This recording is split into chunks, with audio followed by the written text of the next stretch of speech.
The Conversation of Eiros and Charmion. I will bring fire to thee. Euripides Androm. Eiros. Why do you call me Eiros? Charmion. So henceforward will you always be called.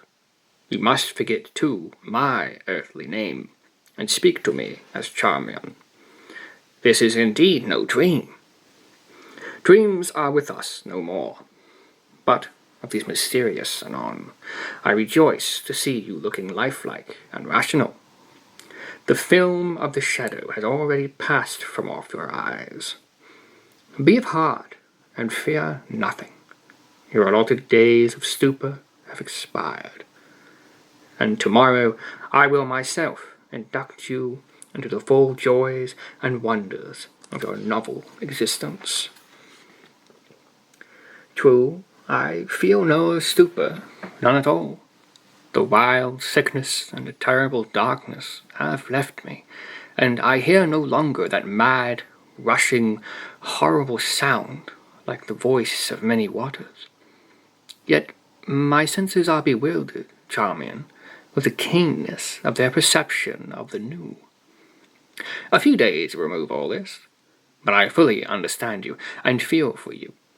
It is now 10 earthly years since I underwent what you undergo. Yet the remembrance of it hangs by me still. You have now suffered all of pain, however, which you will suffer in Aidan. In Aidan? In Aidan. Oh God! Pity me, Charmion. I am overburdened with the majesty of all things, of the unknown now known, of the speculative future merged in the august and certain present. Grapple not now with such thoughts. Tomorrow we will speak of this. Your mind wavers, and agitation will find relief in the exercise of simple memories. Look not around, nor forward, but back. I am burning with anxiety to hear the details of that stupendous event which threw you among us. Tell me of it. Let us converse of familiar things, in the old familiar language of the world which has so fearfully perished. Most fearfully, most fearfully. This is indeed no dream. Dreams are no more. Was I much mourned, my Eiros? Mourned, Charmion? Oh, deeply. To that last hour of all, there hung a cloud of intense gloom and devout sorrow over your household. On that last hour, speak of it. Remember that, beyond the naked fact of the catastrophe itself, I know nothing. When, coming out from among mankind, I passed into night through the grave. At that period, if I remember aright, the calamity which overwhelmed you was utterly anticipated. But, indeed, I knew little of the speculative philosophy of the day. The individual calamity was, as you say, entirely unanticipated, but analogous misfortunes had been long a subject of discussion with astronomers. I need scarce tell you, my friend, that even when you left us, men had agreed to understand those passages in the most holy writings which speak of the final destruction of all things by fire, as having reference to the orb of the earth alone. But in regard to the immediate agency of the ruin, speculation had been at fault from that epic and astronomical knowledge in which the comets were divested of the terrors of flame. The very moderate density of these bodies had been well established. They had been observed to pass among the satellites of Jupiter without bringing about any sensible alteration either in the masses or in the orbits of these secondary planets. We had long regarded the wanderers as vapory creations of inconceivable tenuity, and as altogether incapable of doing injury to our substantial globe, even in the event of contact.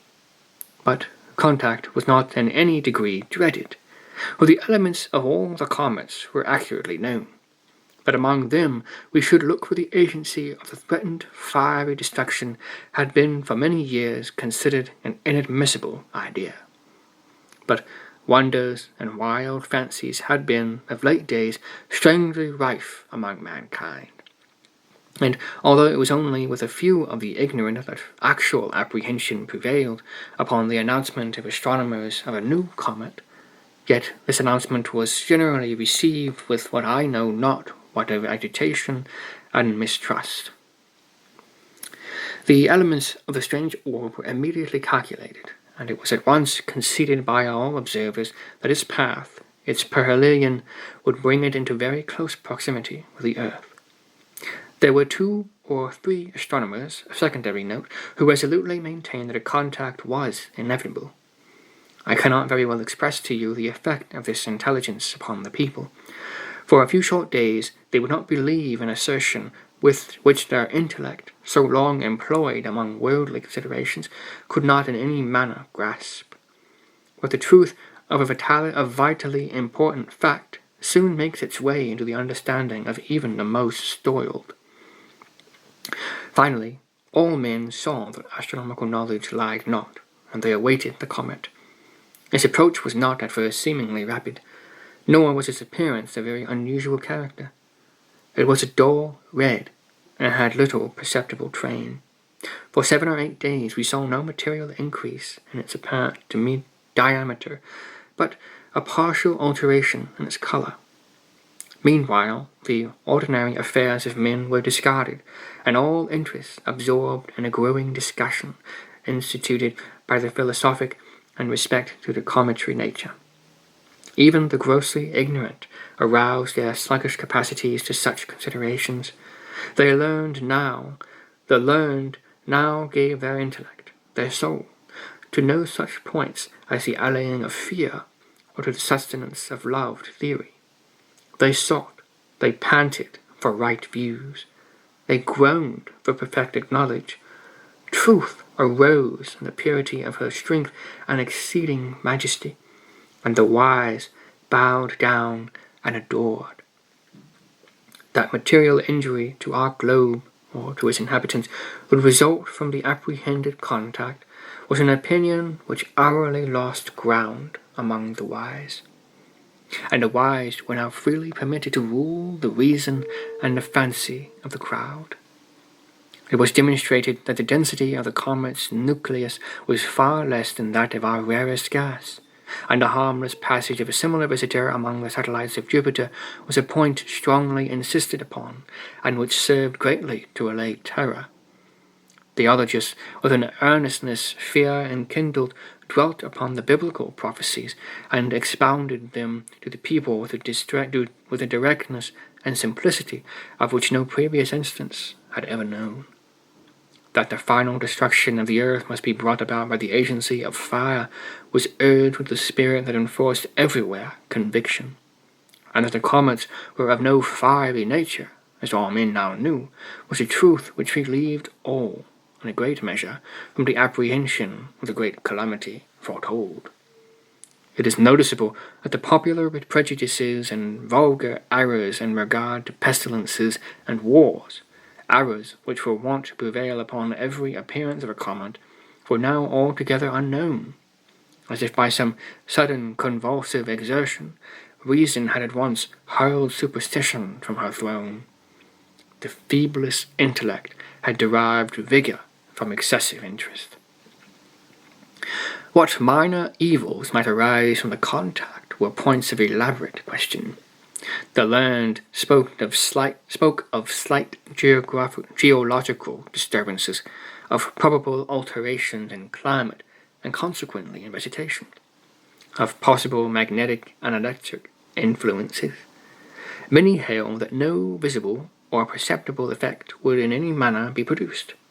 While such discussions were going on, their subject gradually approached, growing larger in apparent diameter, and of a more brilliant lustre. Mankind grew paler as it came. All human operations were suspended. There was an epoch in the course of the general sentiment when the comet had attained at length a size surpassing that of any previously recorded visitation. The people now, dismissing any lingering hope that the astronomers were wrong, experienced all the certainty of evil. The chimerical aspect of their terror was gone. The hearts of the stoutest of our race beat violently within their bosoms. A very few days sufficed, however, to merge even such feelings and sentiments more unendurable. We could no longer apply to the strange orb any accustomed thoughts. Its historical attributes had disappeared. It oppressed us with the hideous novelty of emotion. We saw it not as an astronomical phenomenon in the heavens, but as an incubus upon our hearts, and a shadow upon our brains. It had taken with inconceivable rapidity the character of a gigantic mantle of rare flame, extending from horizon to horizon. Yet a day, and men breathed with greater freedom. It was clear that we were already within the influence of the comet, yet we lived. We even felt an unusual elasticity of frame and vivacity of mind. The exceeding tenuity of the object of our dread was apparent, for all heavenly objects were plainly visible through it. Meantime, our visitation had perceptibly altered, and we gained faith from this predicted circumstance and the foresight of the wise.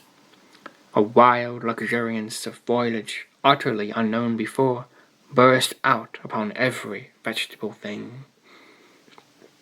Yet another day, and the evil was not altogether upon us. It was now evident that its nucleus would first reach us. A wild change had come over all men, and the first sense of pain was the wild signal for general lamentation and horror. This first sense of pain lay in a rigorous constriction of the breast and lungs, and an insufferable dryness of the skin. It could not be denied that our atmosphere was radically affected. The conformation of this atmosphere and the possible modifications to which it might be subjected were now the topics of discussion. The result of investigation sent an electric thrill of the intensest terror through the universal heart of man. It had been long known that the air which encircled us was a compound of oxygen and nitrogen gases, and a proportion of 21 measures of oxygen and 79 of nitrogen in every 100 of the atmosphere. Oxygen, which was the principle of combustion and the vehicle of heat, was absolutely necessary to the support of animal life, and was the most powerful and energetic agent in nature. Nitrogen, on the contrary, was incapable of supporting either animal life or flame. An unnatural excess of oxygen would result, it had been ascertained, in just such an elevation of the animal spirit as we had latterly experienced. It was the pursuit, the extension of the idea, which had engendered all. What would be the result of a total extraction of the nitrogen? A combustion irresistible, all-devouring, omniprevalent, immediate.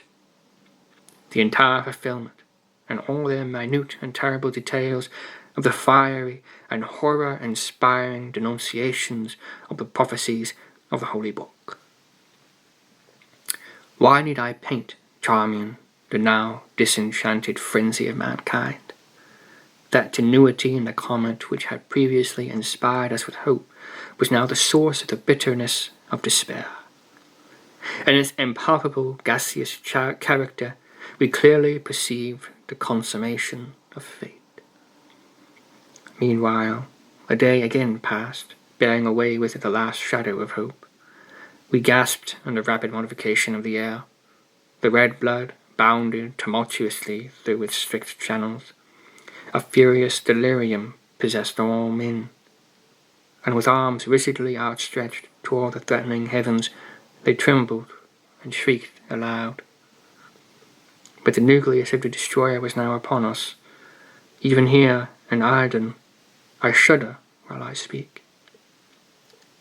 Let me be brief as the ruin that overwhelmed. For a moment there was a wild, lurid light alone, visiting and penetrating all things.